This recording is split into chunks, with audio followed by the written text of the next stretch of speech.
உங்களுடைய தங்கம், வெள்ளி, வைர நகைகளை உடனே செல் பண்ணுமா? நம்பிக்கையான நிறுவனம் Max Gold. Call 04445454545. Max Gold, cash for gold. தாவேக்காவின் ஆட்சி அமைத்து 50 நாட்களுக்கு மேலே ஆகிறது. இந்த 50 நாளுக்கு மேலே ஒரே எதிர்கட்சியோடைய ஒப்பாரின்னு தான் சொல்லலாம். ஒப்பாரியா புலம்பல் உளறல் தாண்டி பொதுமக்களே சொல்கிறாங்க, எங்கே போனாலும் கல்யாண வீடு போனாலும் ஒப்பாரி, அங்கே போனாலும் ஒப்பாரி. 2 மாதத்தில் இந்த ஆட்சி கவிடும், 1.5 மாதத்தில் காலி ஆகிடும், 3 மாதத்தில் தரன்னு சிஎம் விஜயோடைய நாற்காலியை பிடிச்சி இழுக்க போகிறோம். இந்த ரேஞ்சுக்கு பேசுறதுக்கான காரணம் என்னென்னா, இது எதிர்கட்சியோடைய வேலையே கிடையாது. ஒரு காண்டு, மிகப்பெரிய காண்டு. அந்த காண்டோட வெளிப்பாடு தான். அதுவும் குறிப்பாக திமுகவில் முன்னாள் முதலமைச்சர் ஸ்டாலின், துணை முதலமைச்சர் உதயநிதி போகிற இடம் பூரா. ஏன்னா இது யாருமே எதிர்பார்க்கல, அவங்க யாருமே எதிர்பார்க்கல. என்னையா இது மாதிரி விஜயை தூக்கின்னு வந்து இங்கே உட்கார வச்சுட்டோமே அப்படின்ற ஒரு வெறுப்போடைய உச்சம்தான் இப்படியாப்பட்ட இந்த 50 நாள் 52 நாளில் ஒரு லிஸ்ட்டு, ஒன்று பெரிய லிஸ்ட்டு படிக்கிறாங்க. மக்கள் யாருமே கண்டுக்கலைங்க. லஞ்ச லாவண்யம் அதிகமாக, இதுதான் பெரிய சிரிப்பு. ஊழல் அதிகமாகி போச்சு. 5 வருஷம் இருந்திருக்கிறீங்க, 5 வருஷத்தில் என்னென்ன ஊழல், என்னென்ன லஞ்ச லாவண்யம், என்னென்ன போதை, அத்தனையும் அடுக்கடுக்கா இன்னைக்கு இருக்கிற இந்த இளைய தலைமுறை அவன் எடுத்து அடிக்க வைக்கிறான். அந்த அளவுக்கு அரசியல் ஞானம் அவனுக்கு வந்துருச்சு. அதற்கு காரணம் என்னன்னா, சட்டசபையை லைவ்ல பார்க்க ஆரம்பிச்சிட்டான்.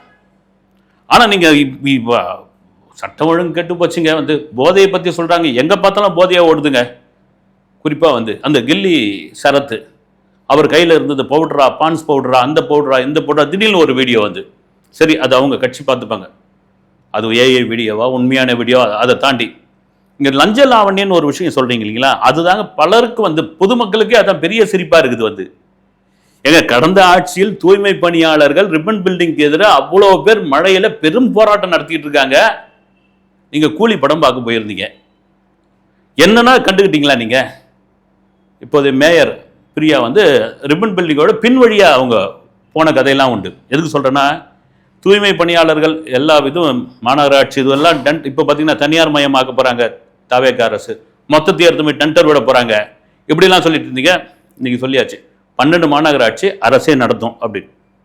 குறிப்பாக கூட்டணிக்குள் இருந்தாலும் திருமாவர்கள் மாதிரியான ஒரு எதிர்குரல் கொடுக்கணும். நாங்கள் கூட்டணிக்குள்ளே இருக்கிறோம் அப்படின்றதுக்காக எல்லாத்துக்கும் தலையாட்டுறது கிடையாது. தூய்மை பணியாளர் பிரச்சனை மிகப்பெரிய பிரச்சனை, திமுக விழுந்ததுக்கு அதுவும் ஒரு முக்கிய காரணம். அப்படின்பொழுது நீங்களும் அந்த தப்பை பண்ணாதீங்க, தனியார் மயம் ஆக்காதீங்க அப்படின்போது ஓகேங்க, கிடையாது, 12 மாநகராட்சி அரசே நடத்தும் அப்படின்ற ஒரு விஷயம். இப்போ எங்கே போய் முகத்தை வச்சுப்பீங்க நீங்கள்? 240 கோடி ரூபாய்க்கு போன ஆட்சியில் நடைபாதைக்கு 240 கோடி ரூபாய்க்கு டெண்டர் விட்டுருக்காங்க. அதனுடைய கமிஷன் எவ்வளோன்னு கேட்டிங்கன்னா நீங்கள் அசந்து போயிடுவீங்க, ஆடி போயிடுவீங்க. 258 கோடி ரூபாய் கமிஷன். 240 கோடி தான் அந்த ப்ராஜெக்ட். கமிஷனே எங்கே போச்சுன்னு அதை இந்த அரசு ரத்து பண்ணிட்டாங்க. இது ஏன் சொல்கிறேன்னா, நீங்கள் திரும்ப திரும்ப திரும்ப ஊழல் குற்றச்சாட்டு, அப்புறம் கொள்ளை அடிக்கிறாங்க, பாலியல் குற்றச்சாட்டு, இப்படி அடுக்கடுக்காக வச்சுருந்தாலும் மக்களுக்கு எல்லாம் தெரியுதுங்க. ஒவ்வொருத்தர் கையிலையும் உள்ளங்கையிலையும் ஒரு மீடியா இருக்குது. யாரும் சும்மா ஒன்றும் கிடையாது. நான் மிகைப்படுத்தலாம் சொல்ல, ஒரு பூ வைக்கிறாங்க அந்த அம்மா சோசியல் மீடியாவை ரொம்ப ஆர்வமாக பார்த்துக்கிட்டு இருக்காங்க. இதுதான் உண்மை. எங்கள் தூத்துக்குடியில் எம்பி கனிமொழி வராங்க, அவங்க கிட்ட கேட்குறாங்க, பஸ்ஸே நிற்க மாட்டேங்குதுங்க அந்த ஸ்டாப்பில் அப்படின்னு. இதே எங்கள் ஆட்சியாக இருந்திருந்தா அப்படின்ற ஒரு பதில் இருக்குதுல்ல. 5 வருஷமா நிற்கலைங்க, 50 நாள் தான் ஆகுது. இந்த 50 நாளில் எங்கள் ஆட்சி இல்லைன்ற புலம்பல் எவ்வளோ பெரிய புலம்பல் 5 வருஷமா அந்த பஸ் நிற்கலன்றாங்க அவங்க. அந்த பொதுமக்கள் கேள்வியாக கேட்குறாங்க, இது எங்கள் ஆட்சியாக இருந்திருந்தாங்க அப்படின்னா அர்த்தம், நீங்க எங்களுக்கு ஓட்டு போடல. ஸ்பாட்டுக்கு உடனே அமைச்சர் ஸ்ரீநாத் வந்தாப்புல, அவர் ஆய்வு பண்ணாரு. ஒரு பஸ்ஸில் ஏறுறாரு, ஏறி அந்த ஸ்டாப்பிங்கில் நிறுத்தணுன்றாரு. சம்மந்தப்பட்ட ஜிஎம் கிட்ட பேசுறாரு, அந்த மண்டல அதிகாரி கிட்ட பேசுறாரு.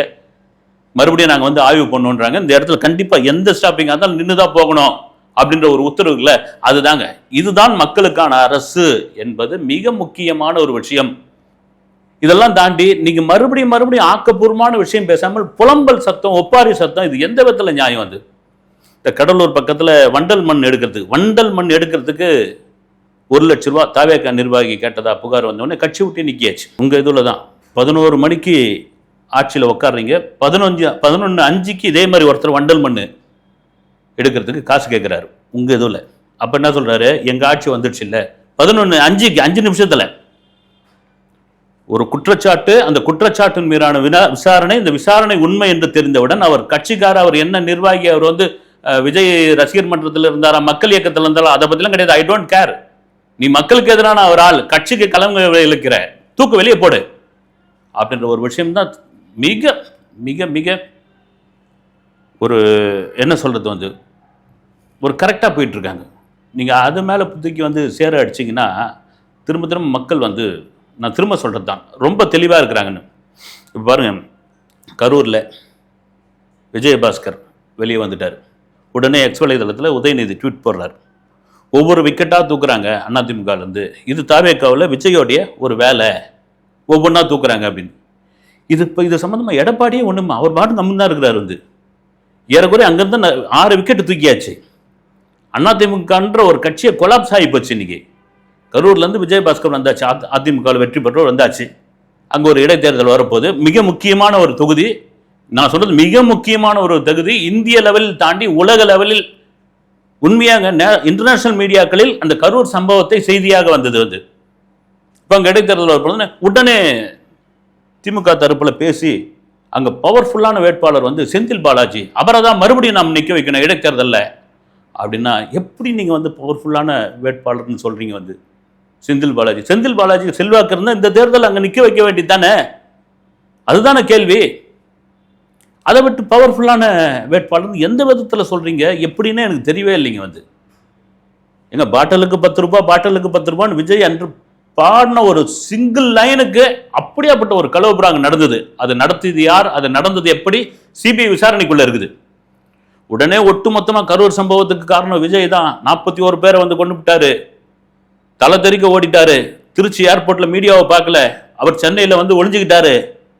அழறா மாதிரி ஒரு வீடியோ போட்டாரு, போய் கரூர்ல போய் பார்க்கல, போய் பார்க்க வேணான்னு போலீஸ் தான் அறிவுறுத்தினாங்க. போலீஸ் அதிகாரிகள் போக வேணாங்க, பிரச்சனை அதிகமாகும் அப்படின்னாங்க. சம்பந்தப்பட்டவங்களை மகாபலிபுரத்தில் வர வச்சாரு, எல்லார் காலிலையும் விழுந்தாரு. ஏன்னா விழுந்தானே இருக்குது, தப்பு இல்லையே. ஆனால் அதுதான் விஜய் சட்டசபையிலும் சொன்னார். எங்க கரூர் சம்பவத்துக்கு ஒட்டுமொத்தமா நான் தான் காரணம் என் மேல ஏன் நீங்க பழி போடுறீங்க, எந்தெந்த வகையில என்ன அமுக்க பாக்குறீங்க. இப்ப அந்த கரூர் தொகுதியில் நிக்கிறாருன்னு வச்சுங்க செந்தில் பாலாஜி, எழுதி வச்சுங்க, டெபாசிட் இழப்பார் கண்டிப்பாக. இடைத்தேர்தலில் சாலிடா தாவேக்கா தான் தூக்கம், அதில் மாற்றுக்கிறது கிடையாது. இந்த கரூர் சொன்ன உடனே தான் ஜூலை 2வது வாரத்தில் சிஎம் விஜய் கரூர் செல்ல இருப்பதாக ஒரு தகவல். நீங்களாம் என்னென்ன குற்றச்சாட்டு வச்சிங்க, என்னென்ன இது பண்ணீங்க, அங்கே போயிட்டு அங்கே பாதிக்கப்பட்ட அந்த குடும்பத்தை நேரில் சந்தித்து ஒரு ஆறுதல் சொல்லிவிட்டு, அப்பயே ஆளுக்கு 20 லட்ச ரூபா கொடுத்தாரு. 20 லட்ச ரூபா தான் ஒரு உயிரோட மதிப்பா விஜய் அப்படிலாம் குரல் கொடுத்தீங்க வந்து. இது முழுக்க விஜய காரணம் வந்து திரும்ப சொல்றது தான், விசாரணைக்குள்ள இருக்குது. ஜூலை 2வது வாரத்தில் கரூரில் அந்த மக்களை சந்தித்து விட்டு அதன் பிறகு ஒரு சுற்றுப்பயணம், தமிழகம் முழுக்க ஒரு நன்றி சுற்றுப்பயணமாக, நன்றி தெரிவிக்கக்கூடிய ஒரு சுற்றுப்பயணமாக விஜய் கிளம்ப போகிறார். இதெல்லாம் மீறி அம்பாசமுத்திரம் வேட்பாளர் யாருன்னா பொது வேட்பாளர், ஒரு பக்கம் தாவேகா வேட்பாளர் நிற்பாங்க, பொதுவான வேட்பாளரை சீமான் அவர்களை நிற்க வைக்க போறாங்களாம். யாருன்னா திமுக, அண்ணா திமுக மற்றும் இதர கட்சிகள், அது அவங்க கூட இருக்க இதர கட்சிகள், லெட்டர் பேட் கட்சிகள்லாம் சரி நிற்க வைங்க. என்ன வந்து எங்க இதுலயே தெரிஞ்சு போச்சு பாருங்க, திமுக அண்ணா திமுகன்னு சாதிச்சாங்க இல்லவே இல்லைன்னு வந்து. இப்போ கூட்டணி இருக்கிற கம்யூனிஸ்டுகள், விசிகா, இந்தியன் முஸ்லீம் லீக் அத்தனை பேர் வந்து வெளியே வந்ததுக்கான காரணத்தை சொன்னாங்க வந்து, எங்க விஜய்னு ஒரு நபரை உள்ள உட்கார வைக்கக்கூடாது அப்படின்றதுக்காக பரம எதிரிகளான 2 போட்டியாளர்களான நாங்க ஒன்னா சேருவோம் அப்படின்போது 107 எம்எல்ஏக்கள் எங்கங்க, ஒரு இதுல வந்து 56 46 நினைக்கிறேன், இப்போ வந்து போயிடுச்சு. ஒரு இதில் வந்து 60 கூட இல்லை. இப்போ நீங்க 2 பேரும் கூட்டு சேர்ந்து வைக்க போறீங்கன்னா அப்ப தனி மெஜாரிட்டியோட மதிப்பு என்ன ஆச்சு வந்து, என்ன ஆச்சு? நீங்க திரும்ப திரும்ப திரும்ப திரும்ப 2 மாசத்துல ஆட்சி கவிழும், 3 மாசத்துல ஆட்சி கவிழும், 4 மாசத்துல ஆட்சி கவிழும். சரி கவிழட்டுங்க, கவிழட்டும், இடைத்தேர்தல் வரட்டும். இடைத்தேர்தல் வந்தால் எழுதி வச்சுங்க, 200க்கு 200 சாலிடா தாவேகா அடிக்கும். இது வந்து மிகைப்படுத்துறது கிடையாது, தாவேகா கண்டிப்பா 200க்கு 200 அடிக்கும். கடந்த 5 வருடம், அதற்கு முந்தைய 5 வருடம் கொரோனா டைம்ல இந்த மக்கள் என்னென்ன சந்திச்சிட்டாங்க, என்னென்ன கொடுமைகள்லாம் அனுபவிச்சிட்டாங்க. அதை தவிர ஒரு வாய்ப்பு கொடுப்போமே ஒரு 3 மாசம் 6 மாசம் அதுதான் கொடுப்போமே. 50 நாளுக்குள்ளே ஏன் நீங்க கொந்தளிக்கிறீங்க? 50 நாளுக்குள்ளே சட்டம் ஒழுங்கு கெட்டு போச்சுன்னு ஏன் வந்து நீங்க வந்து ஒப்பாரி வைக்கிறீங்க? அதெல்லாம் மீறி எங்க அரசு மிக சிறப்பாக நடந்து கொண்டிருக்கு. இந்த வீடியோ பேசும்போது கூட போலீஸ் அதிகாரி, கலெக்டர்களுடைய மாநாடு, கலெக்டரோட ஒரு ஆலோசனை கூட்டம் வந்து விஜய் பண்ணிக்கிட்டு இருக்காரு. நீங்கள் என்ன வேணாலும் பண்ணிக்கிங்கயா, ஐ டோன்ட் கேர், நான் மக்களுக்கான ஆட்சி நடத்துகிறேன், அதை சரியாக நடத்திக்கிட்டு இருக்கேன் அப்படின்னு தான் விஜயோடைய பாலிசி. அதில் தெளிவாக இருக்கிறார். அடுத்த வீடியோவில் சந்திக்கிறேன். நன்றி.